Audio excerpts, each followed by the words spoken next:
আমি মাননীয় প্রধানমন্ত্রীর দৃষ্টি আকর্ষণ করে বলতে চাই যে উন্নত বিশ্বে যেইভাবে সোশ্যাল সিকিউরিটি নাম্বার রয়েছে, জন্মের পর থেকে নিবন্ধন হয়, এই নিবন্ধনটি যদি করা হতো তাহলে 18 বছর উপরে যারা ভোটার আইডি এবং ব্যবসা বাণিজ্যের জন্য যে ন্যাশনাল আইডি ব্যবহার করে সেটি যদি জন্ম থেকে শুরু হতো তাহলে আমাদের স্কুল সিস্টেমে এই নতুন আইডিটি চালু করার কোনো প্রয়োজন হতো না।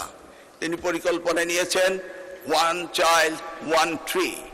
সারা বাংলাদেশে প্রত্যেকটি শিক্ষার্থীকে একটি করে গাছ বছরে লাগাতে হবে, এই পরিকল্পনা হাতে নিয়ে ইতিমধ্যেই আমরা কাজ শুরু করেছি।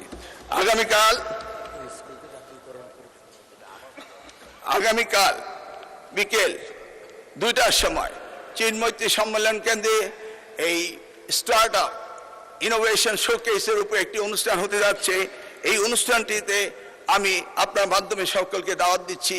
আপনারা সেখানে গেলেই দেখতে পাবেন যে আমাদের দেশের এই শিক্ষার্থীদের কি ধরনের উদ্ভাবনা শক্তি রয়েছে।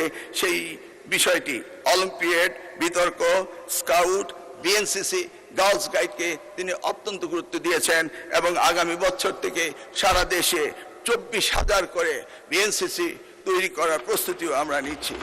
ইতিমধ্যেই মাননীয় প্রধানমন্ত্রী একটি নির্দেশ পাঠিয়েছেন যে সেই স্কুলটিকে, ধানচির তিন্দু এলাকার সেই স্কুলটিকে যেন জাতীয়করণ করা হয়। আজকে মহান সংসদে তিনি এই স্লিপটি আমার কাছে পাঠিয়েছেন। মাননীয় স্পিকার, প্রিয় নেত্রী দেশমাতা বেগম খালেদা জিয়া প্রাথমিক স্তরে শিক্ষার বিনিময়ে খাদ্যের কর্মসূচি করেছিলেন, পরবর্তীতে টাকার বিনিময়ে শিক্ষার কর্মসূচি করেছিলেন। তিনি মাধ্যমিক স্তরে উপবৃত্তি করেছিলেন এবং পরবর্তীতে ইন্টারমিডিয়েট পর্যন্ত তিনি উপবৃত্তির ব্যবস্থা করেছিলেন এবং আবারও বলেছিলেন যদি আমরা আবার দায়িত্ব পাই তাহলে স্নাতক পর্যন্ত আমরা উপবৃত্তির ব্যবস্থা করব। এই ঘোষণাটি ইতিমধ্যেই আমাদের প্রিয় প্রধানমন্ত্রী জনাব তারেক রহমান সেটিও ঘোষণা দিয়েছেন। উচ্চতর শিক্ষার জন্য এই যে তিনি ঘুরে আসলেন, চীন সফর করে আসলেন, আপনারা জানেন সেখানে গিয়েও তিনি শিক্ষার উপরে আমিও সাইন করেছেন এবং সবচেয়ে গুরুত্ব দিয়েছেন তিনি টিবেটে। আমরা জানি আশরাফুল মুখলুকাত সৃষ্টি সেরা জীব আমরা। বাংলাদেশ মানব সম্পদে ভরপুর। এই মানব সম্পদকে কর্মদক্ষ জাতি হিসেবে হিউম্যান ক্যাপিটাল ডেভেলপমেন্টের জন্য, সোশ্যাল ইকোনমিক ডেভেলপমেন্টের জন্য তিনি আজকে কারিগরি শিক্ষাকে সবচেয়ে গুরুত্ব দিয়েছেন এবং একটি এমইউ স্বাক্ষর করে তিনি এসেছেন চীন থেকে। মাননীয় স্পিকার, তিনি সবচেয়ে গুরুত্ব দিয়েছেন প্রাথমিক শিক্ষাকে।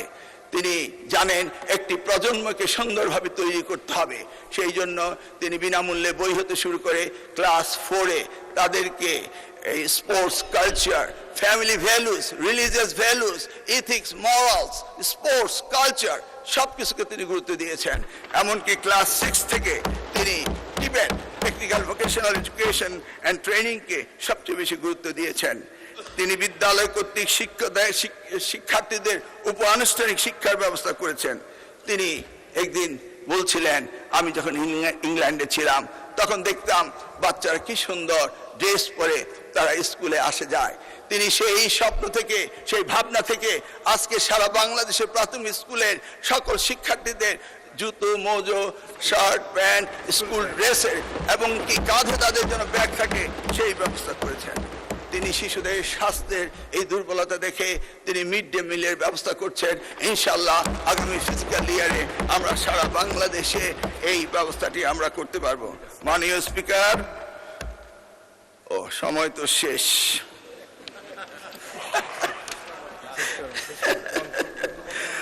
আর কি বল, কারিগরি মাদ্রাসা এডুকেশন, এই তো মে মাস, জুন মাস, দুই মাসের মাদ্রাসা শিক্ষকের বেতন পায়নি। মাননীয় স্পিকার, বিগত সরকার এনটিআরসি থেকে প্রায় 17,000 শিক্ষক নিয়োগ দিয়েছিল মাদ্রাসায়।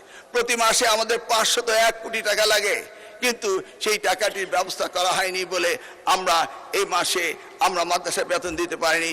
যদিও মাননীয় অর্থমন্ত্রী আমাকে তড়িৎ গতিতে 100 কোটি টাকার ব্যবস্থা করে দিয়েছেন এবং কথা দিয়েছেন জুলাই মাসে তিনি বাকি সব টাকা দিবেন।